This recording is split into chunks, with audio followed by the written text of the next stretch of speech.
they are intense. There's lots of emotions in the room. There's lots of projection, as I say, in the room. So it's much harder to work through that than to prevent it and to address it earlier and to already see the beauty in gaining the abilities to work with conflicts when being aware that the nature of conflict is being, yeah, it's there anyway.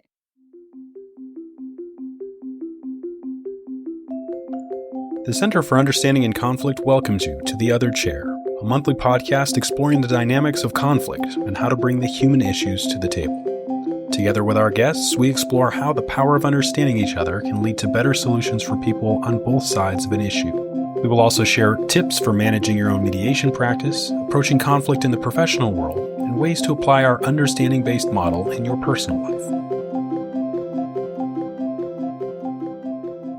Hello to our listeners and welcome to The Other Chair. My name is James Dykman. Today's guest is Eva Kaul, a mediator and trainer specializing in family conflict and workplace mediation. With years of experience working with companies in Germany, from small businesses to corporate settings, she brings a unique perspective to integrating the structure of mediation into professional environments. In this episode, we'll explore the fascinating connection between personal and professional conflict dynamics, how unresolved family conflicts can manifest in workplace relationships, and the transformative role of mediation in fostering healthier, more collaborative teams. Welcome, Eva, and thank you for joining us today on The Other Chair. Welcome. Thank you, James. Thank you for the invitation. It's an honor for me to be part of this show. Wonderful. Well, thank you so much for joining us. And I'd like to dive right in and first start to talk about the psychology of workplace conflict. And maybe you can begin by discussing how unresolved family conflicts can influence workplace dynamics. Yes, James, that is a wonderful question. Thank you for that. And I think before we start, I might give a few examples on what I mean with family conflicts so that the listeners and you listeners have an idea. So family conflicts in general, like conflicts you have with your partner, that you have with your husband, with your wife, about family concerns, about divorce, about miscommunication in the family, about health, about finances, parenting styles, all of this conflict that might occur when you're in family. And I see family there as an organization itself. That therefore, for me, is very interesting to talk about how this influences the workplace dynamic. Yeah. Unresolved and, let's say, chronically impacting conflict, that it can lead to mostly ongoing stress, right? Ongoing stress, anxiety, leading to emotional exhaustion. And that is something that can, of course, spill over to workplace because we're human beings, yeah? Sometimes we think we are wearing perfect masks, but let's say the subtle, intelligence of the other human beings is still there, and we can sense what is going on in one and another, yeah? And that ongoing stress that is for human beings that are in intense conflicts at home or with their families reduces their concentration and focus on the workplace itself, right? So when it comes to psychology, we as psychologists would call it, it's a reduced or an increased absenteeism or presentism, meaning that a person who is coming to work is physically maybe present, but cognitively, emotionally, not really there. Or in case of absenteeism, saying that there's more sick days than holidays. A person is just a lot more sick than present or than at work, yeah? And that, of course, impacts the quality of relationships. And relationships is that what we have at work and what we need at work to really, really work well together.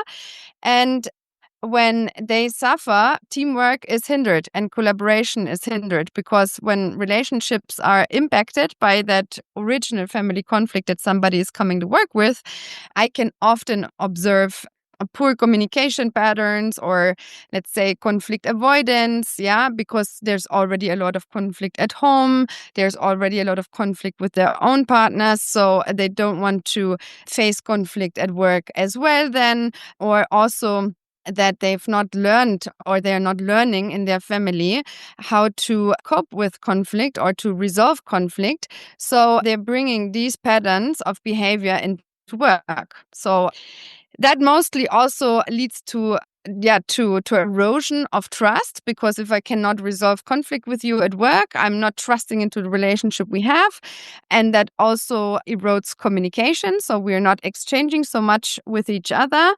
And that then can lead to the so-called, or what we sometimes hear, I'm sure you also have these contacts with people who are talking about toxic work environments, where people are saying there's no possibility to speak openly, to speak honestly, and especially when it comes down to leadership, it impacts leadership and decision making. So only because somebody is a leader, it doesn't say that they're not having conflict, right? But if somebody who is in the responsibility of leading and is actually impacted by a high level of family conflict, the ability to lead decreases. So it really influences the professional behavior, and therefore then also the leadership style or the decision making. So I think in a nutshell, we can say that the unresolved family conflicts can significantly undermine the workplace performance and the relationships and organizational health, because stress and communicational breakdowns, negative behavioral patterns are coming into the professional setting. So, generally speaking, what happens at home with your family is personal and private, and what happens at work is public and the purview of the organization that you work for. So, tell me, as a conflict resolution practitioner, either coming from the outside in to advise an organization or a big company that has in house ombudsmen or conflict practitioners, how do you approach the sensitive reality of knowing how someone who's experiencing family conflict might be letting that bleed over into the workplace setting? What is your role in identifying and addressing these patterns and effectively?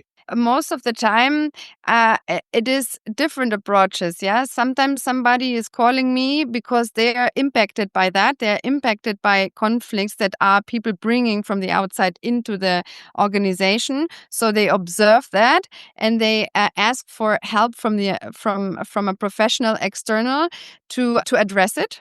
Or sometimes they've already addressed it in their organization, and then they need somebody from outside who has the neutrality and the distance to really help people to work through conflict at work.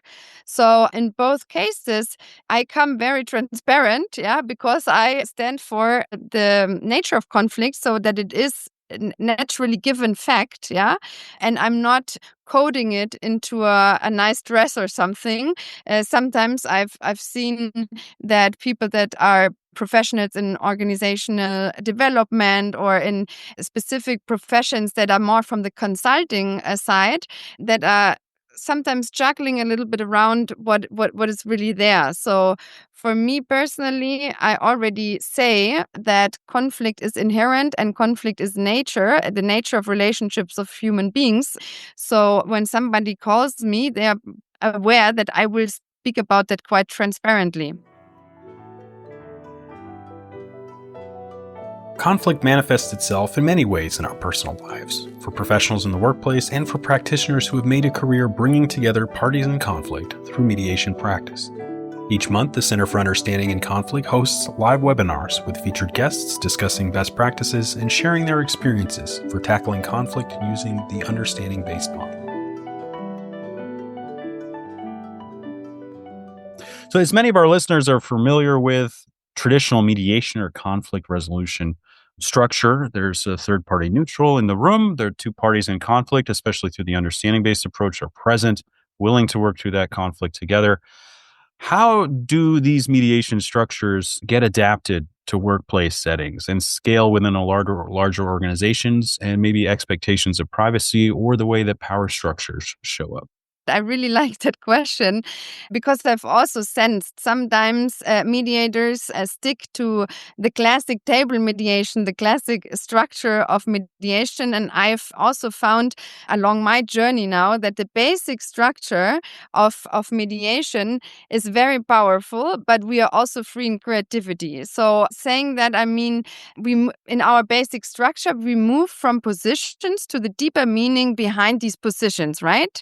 We move move to the solutions. But so as long as we don't skip the part of the meaning, so what is behind the position, I've sensed that we are good to go in my perspective, like good to go in terms of creativity. We don't only need to offer the mediation structure of a classic table mediation. We can apply that structure to find out and be curious what is beneath, like what is the meaning behind something somebody says, somebody needs, somebody wants, to the way of how we work with each other.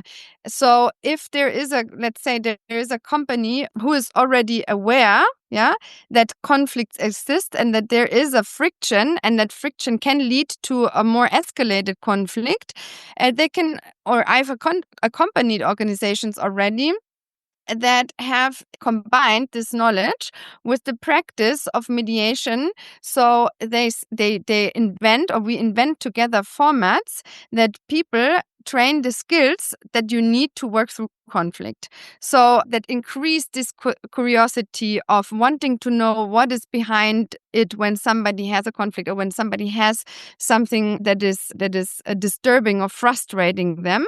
So an organization can make conflict resolution training, for instance, mandatory for employers. So they can say, to infuse the workshops that we do with each other, the way we work with each other, the meetings that we do, all of what we practice with each other, with the skills that people gain when they are trained in conflict resolution skills. Yeah.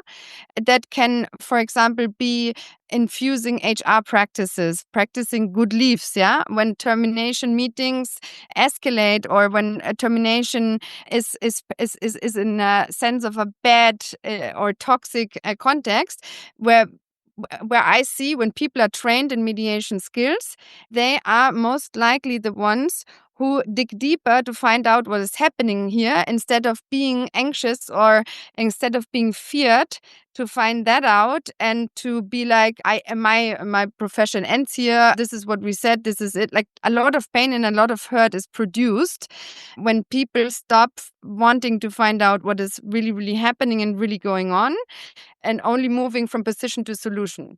You talk a little bit more about the importance of companies being proactive with their conflict resolution strategies versus just responding to a conflict once it explodes and starts to tear apart culture or reduce productivity. What are the two approaches? Proactive, building in-house training, versus just reacting to conflict. And what does the difference in that mean for the company in the long run? Proactively, if I'm aware, if I increase my consciousness that conflict is normal, I already know and I already prepare for what might happen. So I'm empowered that conflict is normal. I adapt my organizational strategies with already thinking about what am I doing, how might that impact people. Yeah, I'm promoting open dialogue. I promote inclusivity. I address conflict before it escalates. That especially, like, addressing it, naming it instead of closing my eyes. Yeah, I share what is going on inside of me. I share what I'm sensing. And I can make mediation a standard of workplace policy. Like, when conflicts arise, we know that this happens, or that this might happen. I can already make sure that people know that mediation and conflict resolution is part of the workplace policy. And I give continuous feedback and improve that. So I talk to people, hey, how do you feel? What is going on? Is there something that is challenging? How can I be of help? Like, I'm consciously addressing that conflict is inherent in working with each other. And on the long run, I have what we psychologists call as a psychologically more safe environment, where people are able to name and address what is especially challenging for them. Let's say they have a leader who has a lot of family conflict. He stops communicating with the person or reacting to things that the person wants to know. And the employee now is anxious about telling somebody because there's a hierarchical structure or something. Yeah. So in that case, if I have an open environment where conflict is, so to say, normal, that person will can come up with this and can name it and address it. And if there's empathy for what is going on in that life of the leader, leader, the organization can support to resolve that conflict and can support also that the environment stays safe, productive, and innovative, but not in the, let's say, not for the price of not saying something, because then it, as I said at the beginning, it exhausts the resources because a lot of energy is taking if conflict is in the room, right? So, and on the other side, I think the second one was what you were saying. When a company is not aware and is waiting until the conflict is escalating, then I have sensed, and I'm not judging that at all, because I'm always very happy if companies are facing conflict anyhow, even if it's sometimes in quotes too late, because it for me is more of a sign that people are aware that there can be done a lot, even when it escalates. But if they only wait until it escalates, they're losing focus, they're losing energy, they're losing productivity, because a lot of this energy is used up from individuals to cope with the conflict that is in the room or the conflict somebody else is having. So they're actually giving away a lot of energy, in my observation, instead of like paying the price for increasing the skills and the level of know-how when it comes to conflict, so that people can rather thrive with friction or conflict than be really exhausted by the consumption when it's already escalated. Because escalated conflicts, as we know, they are intense. They're heated. They are intense. There's lots of emotions in the room. There's lots of projection, as I say, in the room. So it's much harder to work through that than to prevent it and to address it earlier, and to already see the beauty in gaining the abilities to work with conflicts when being aware that the nature of conflict is being, it's there anyway.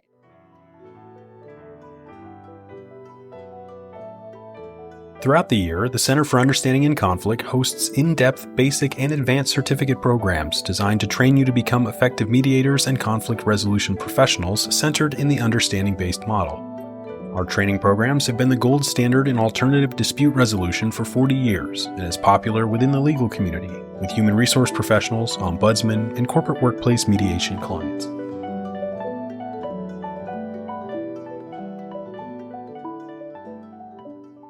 So, Eva, we've walked through what it looks like when companies implement conflict resolution practices and what the results could be if they choose to ignore it or to wait until things blow up. You've also mentioned how conflicts at home can show up in the workplace. And so I'd like to ask, do you have a real life example from your experience working with German companies that could help listeners understand what that process looks like for you coming in, the types of things that you speak to them about, and the steps that you take to start to implement conflict resolution strategies at their business? I will take an example that maybe at the end makes somebody upset, but I don't care about that, because for me, this is a very good example how important it is that we don't judge mediation processes, rather that we look at the outcome which is best for everybody. Because sometimes I also sense that sometimes people think, oh, there's a mediator coming in, so the solution is harmony and happiness and we all love each other again, But sometimes that is especially not what is best for everybody. So I think it's very important to be clear on all outcomes are good as long as they're good for the people.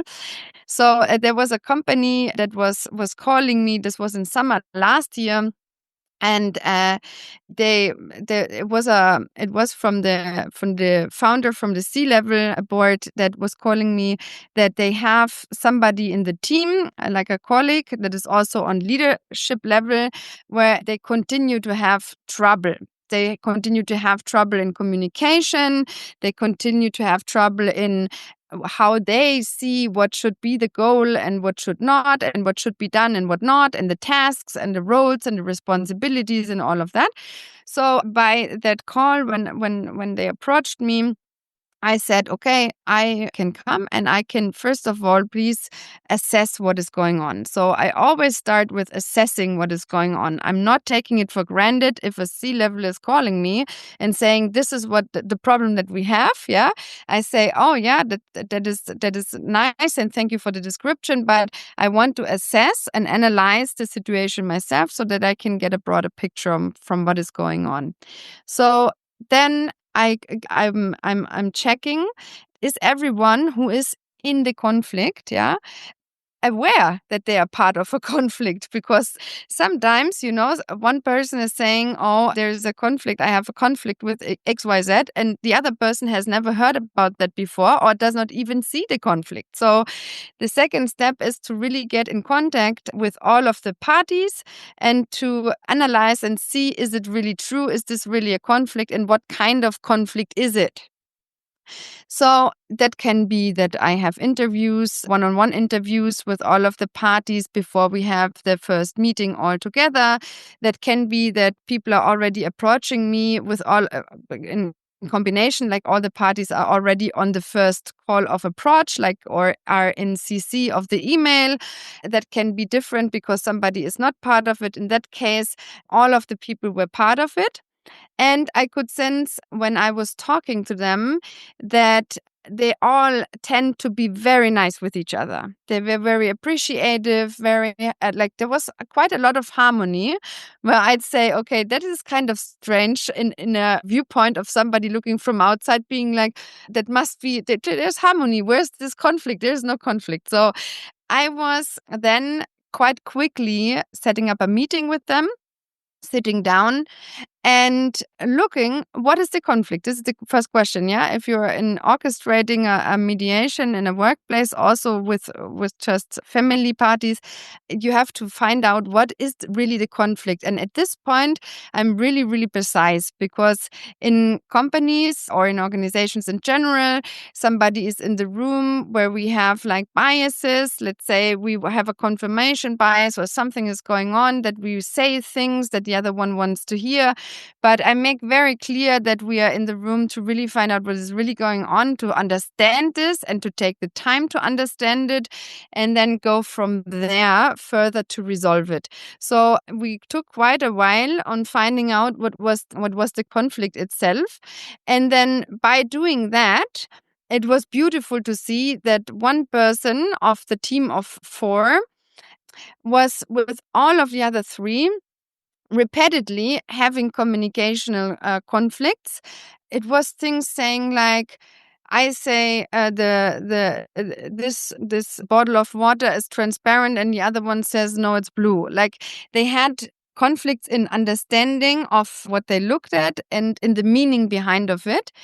And while working with them, I asked her if she would be open in front also of the other people that were present, to find out more what is really going on inside of her, so that she's always coming into the conflict with the other 3 people when it comes to decision making, to planning, to organizing, to communication to the outside world or anything of that. So with her going down to what I said, the approach of mediation, the meaning behind her position, that she was saying before, she's never heard, nobody listens to her, how do you say that, her opinion doesn't matter, and things like that. So when we went further down to really understand, we were finding out that she was few years ago divorced from her husband after 20 years, and they have a son together. And that this part of not being appreciated, not being seen, not being heard was one of the biggest parts of her divorce setting, of her family conflict that she came from. And that this was actually projecting into the workplace, because she was doing a lot of things. Her behavior was very hindering, because she tried to make things right. She was over communicating. She was doing things over responsibility, so that other people felt very narrow with her and felt very, I'm missing the English word, but they felt very too close, yeah, and that she's wanting a too close relationship. And we found that out while working through this conflict. So it made very visible that she first need to resolve her conflict from the past, then to actually work with people in the same pattern at work, because it's leading over and over and over again to conflict and to bad communication.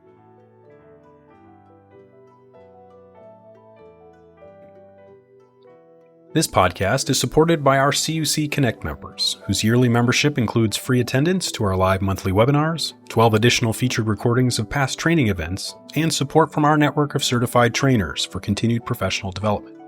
Consider joining CUC Connect today and dive deeper into the understanding-based model.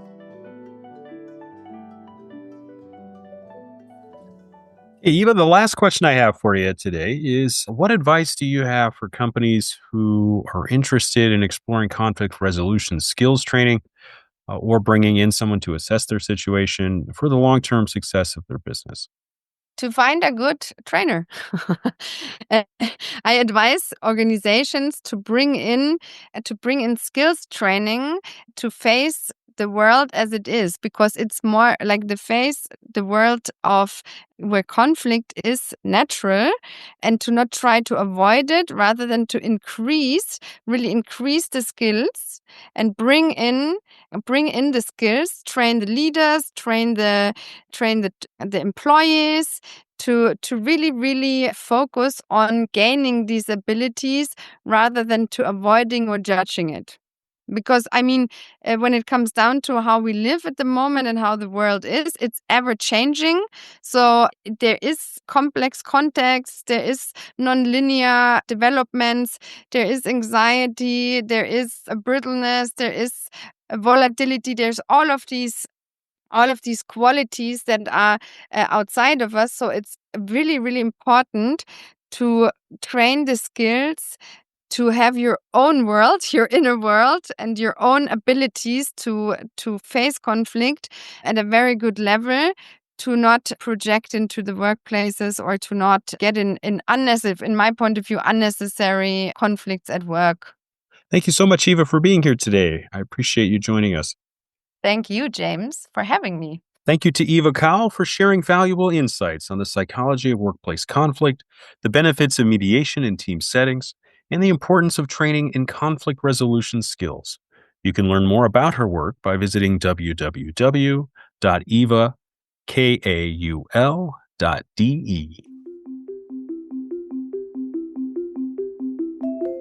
Thank you to today's guest for being with us today, and to our CUC Connect members whose support enables the Center for Understanding in Conflict to bring new perspectives in the field of conflict resolution and mediation to you, our listener, in each new episode. You can find out more about today's episode, along with full interviews and additional information about conflict resolution and mediation using the understanding-based model at www.understandinginconflict.org.